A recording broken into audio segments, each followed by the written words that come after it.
Hi friends, இன்னைக்கு ரொம்பவே சூப்பரான டேஸ்டியான சாம்பார் தான் செய்ய போகிறேன். அதுக்கு துவரம்பருப்பு, பாசிப்பருப்பு, வெந்தயம், பூண்டு, மஞ்சள் தூள், தண்ணி சேர்த்து நல்லா வேக வச்சு எடுத்துட்டு ஒரு மண் சட்டியில் 1 டேபிள் ஸ்பூன் அளவுக்கு எண்ணெயை விட்டுட்டு 1/2 டீஸ்பூன் ஜீரகம், 1/2 டீஸ்பூன் கடுகு, 1 கொத்து கருவேப்பிலை, 1/2 டீஸ்பூன் பெருங்காயத்தூள், 15 சின்ன வெங்காயம், 1 வரமிளகாய், ஒரே ஒரு தக்காளி சேர்த்து நல்லா வதக்கிக்கலாம். வெங்காயமும் தக்காளியும் நல்லா வதங்கினதும் 1/2 டீஸ்பூனுக்கு மஞ்சள் தூள், 2 டேபிள் ஸ்பூனுக்கு சாம்பார் பொடி சேர்த்துட்டு நல்லா வதக்கி விட்டுறலாம்.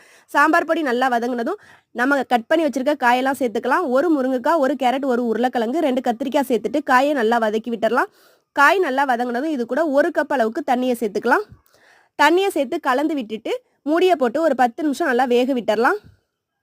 10 நிமிஷம் ஆனதும் காய் நல்லா வெந்துடும். இப்போ இது கூட மாங்காவை சேர்த்துக்கலாம். சேர்த்துட்டு கலந்து விட்டுட்டு நெல்லிக்காய் சைஸில் புளியை ஊற வச்சு கரைச்சி எடுத்து வச்சுருக்கேன், அதை இது கூட சேர்த்துக்கலாம். நம்ம வேக வச்ச பருப்பையும் இது கூட சேர்த்துக்கலாம். சேர்த்துட்டு கலந்து விட்டுறலாம். கலந்து விட்டுட்டு தேவையான அளவு உப்பையும் போட்டு ஒரு 5 நிமிஷம் கொதிக்க விட்டு இறக்கணும்னா சூப்பரான டேஸ்டியான சாம்பார் ரெடி ஆகிடும். இந்த வீடியோ உங்களுக்கு பிடிச்சிருந்தா லைக் பண்ணுங்கள். நன்றி, வணக்கம்.